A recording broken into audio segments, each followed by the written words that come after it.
In this video, I'm going to talk about literature review. Many students writing their master's dissertation are often confused about the concept of literature review. What is it? How long should a literature review be? How should it be structured? And if you're an international student or writing a dissertation for the first time and a literature review is not something that you've done before, then the concept of writing one for your dissertation can be very daunting. So here I'm going to try to break down the dissertation literature review and give you some top tips on how to get it right. So what is a literature review? The literature review often appears near the start of your dissertation, right after your introduction or background, and it is a key part of your overall dissertation structure. It is a summary of the current writings in the field you are researching and into which your dissertation will eventually fit in. It's unlikely you will have the time to read all that is written on your topic. However, in the literature review, you should aim to demonstrate a wide reading.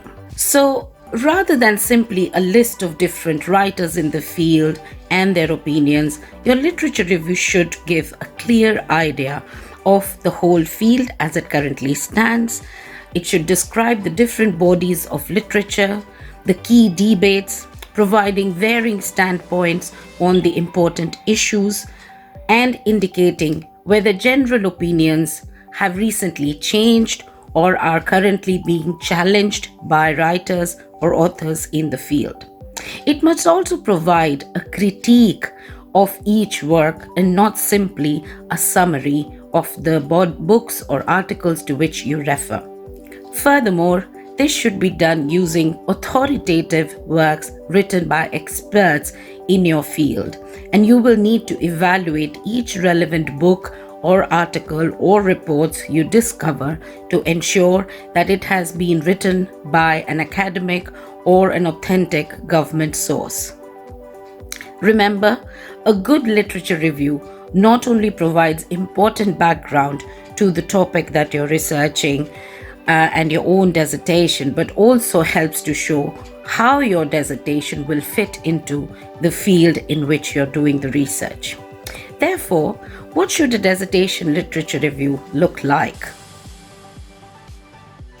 I will first tell you what your literature review should not be like. It should not be just paragraphs giving the title of each book or article and then summarizing their contents. That is not what a literature review is. You need to look for themes that several authors or writers mention and discuss, and the ways in which the different authorities have tackled the topic that you're going to do the research on.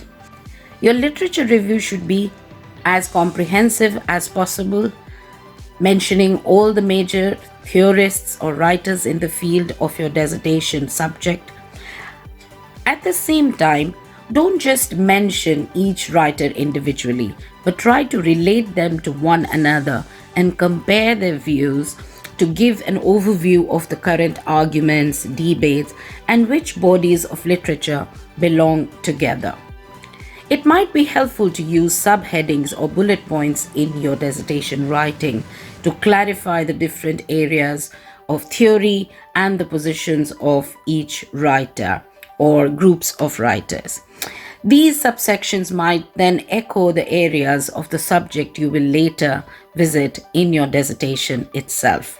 Another frequently asked question is, how long should my literature review be? As a general guide, the literature review should be around 25% of the total dissertation. So in your case, it will be around 2,500 words, as we have a 9,500 word limit for your dissertation. Although this will also depend on the wider structure of your dissertation and the scope of literature available to you. In any case, when considering your inclusion and an exclusion criteria, it is important to ask the following of each article or book. First, is it relevant? Is it suitable? Is it useful? And more importantly, is it authentic, authored by key writers? Is it peer-reviewed or is it just an opinion or a blog by some random writer? In practice, this process will ensure that the review remains concisely tailored to the topic you have chosen. Moreover, if you find that the literature available is too less or conversely too much, it is then worth considering your research question to develop a more focused review of the topic that you have at hand. So here are my top 10 tips for doing a wonderful literature review. The first and foremost thing is knowing your research question very well. I hope by this time you have a clear idea about what your research question is. Don't worry if you have not worded it perfectly, but at least if you know the key words of your research question, that means you have answered the who, what, why, where, how, and those questions that I did in the first video, then you should sort of probably have a good idea about what the key words or the key focus of your research dissertation is going to be like. So keep the focus in the literature review on those key words. The second thing is, in order to write a satisfactory literature review, you must demonstrate your ability to search out relevant material from a wide variety of sources. So look for online databases, Google Scholar, if you have access to that, or articles which match your topic or are around your topic.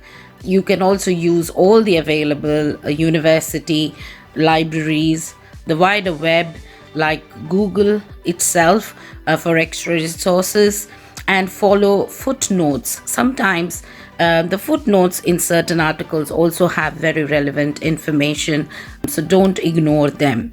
Another great way to do literature reviews, if you find at least one very good article, you can look at the reference list of that article and find a few more that are very, very relevant to your own dissertation topic and read them and include them in your literature review. The third tip is significance over content. A common mistake done by many students while writing a literature review is to get bogged down in flat descriptions of the content of the books or articles that you or reports that you're sort of referring to or referencing or using in your literature review. I would suggest relate only the very relevant content, the gist, the big idea of the article, and spend as much time analyzing the same and comparing it to the significance of various sources for your own purposes.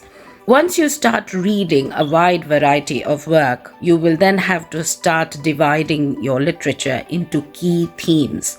So it will be necessary to identify or explain or interpret and evaluate these key themes that emerge from the literature that you have been reading or studying. Thematic analysis will not only demonstrate a genuine engagement with the literature, but will provide you with a scaffold on which to build the body of your text. So maybe, have 1 or 2 paragraphs for every theme in terms of what this is, what this theme is, why it is relevant to your research, what are the key debates under this theme, and how you critique those claims made by various authors, reports. Is it relevant to your dissertation? Is it not? Or you wish to challenge those claims made in those articles, books, or reports, is where the real place where you can earn a lot of marks. Maintaining a critical thinking mode or a critical attitude is key to getting higher marks in your dissertation, and the literature review is one good place to showcase your critical thinking ability. So nothing must make into your literature review which has not been scrutinized, questioned, and discussed. A critical approach to all the reviewed material is the means to ensuring the elimination of a mere descriptive or a very flat sounding or reading literature review, and try and give proper emphasis on original analysis. Challenge the assumptions generate arguments, and give reasons for your reactions. Beyond the identification of key themes and issues, it will be necessary to reach certain findings in light of your analysis of the relevant literature. So try to draw some conclusion about the current balance of opinion concerning certain controversies, debates, and suggest what you believe to be the emergent or the future trend in the field. Identify the gap or the deficiencies in current knowledge and relate how your own position is, in comparison to other authors or other research done in the field. But you need to consult a broad range of material, as I've already stated before. Another very important part of your literature review is to consider how valid are your sources, how authentic are your sources, what is the quality of sources that you have used. So while, as I've said earlier, you need to consult a broad range of material that has already been. Another key mistake a lot of students do is they have the tendency to use a lot of material randomly from the internet, like blogs or news articles. While some news articles, like let's say if you've taken it from a source like the BBC or the Guardian, etc., might be acceptable, but random references to any personal blog or any personal opinion cited in a very low grade newspaper article might not be a very good reflection of the kind of literature review that you're doing. So try and avoid doing those. Also, in some subject areas, there are certain classic texts. So they might be a little old, but they're quite, sort of relevant. So evaluate whether what you are citing, if it's a theory that was made in 1940s or 1950s or 1960s, it might still be relevant, but I'm sure there would be a lot of studies that would have used those theories. So try and also bring an up-to-date discussion of that theory in your literature review, and don't just stick to the 1940s and the 1950s, and that might not be very good for your literature review. Another tip for doing your key themes is doing categorization of literature review. And this is also one area where you can bring in a lot of critical thinking. Remember one thing, as human beings, sometimes we have something called a confirmation bias. That means we already have an assumption in our mind and we want to prove something in our dissertation or in our research. And which means that we look for sources that support the point that we are trying to make, which is good. But as a critical thinker, you will also have to force yourself to look for categories of literature which are against the point that you're trying to make. And that is where you can showcase a very good critical thinking mind, because you are considering not only the point that you want to prove, but you're also trying to look for literature who are contrary or opposite to your point of view, and then you can critique those opposing point of views, and that would again be a good space for you to showcase your critical thinking abilities. A very key part of your literature review is the theoretical underpinning. So in your literature review, you will most certainly have to consider the theoretical underpinning of each source, or the inherent working assumptions or the paradigms used by the authors. So explicitly articulate the rationale behind the theoretical approach to your own finding and the position you have reached by the end of the literature review.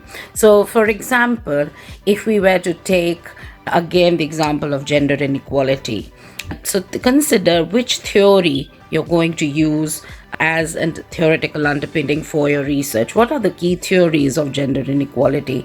Are you going to use Hakim's preference theory?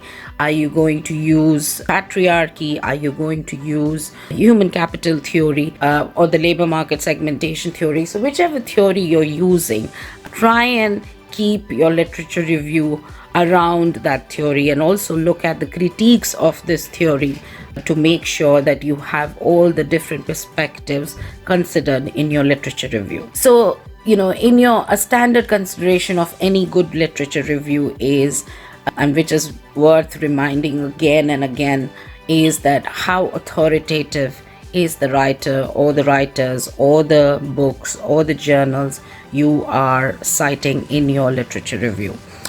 So is the author widely cited? Has a later response in the literature been provided critiquing that writer's work? Like, for example, Hakim's theory is extremely relevant in gender inequality, especially related to women's careers, but it has been widely critiqued. So you need to bring in both what Hakim says and what her critiques say, and then take a position in terms of what you think is right or wrong. It is also possible for you, especially if you're an international student, to question some of the Western assumptions in all of these theories and try and say that maybe they're not relevant for your subject group, let's say, for example, in India or China, and you can bring in something completely new to the literature, and that would be wonderful, and that would be acceptable as well. I have attached another article for this for you to have a look at in the email that I've sent, so have a look at that.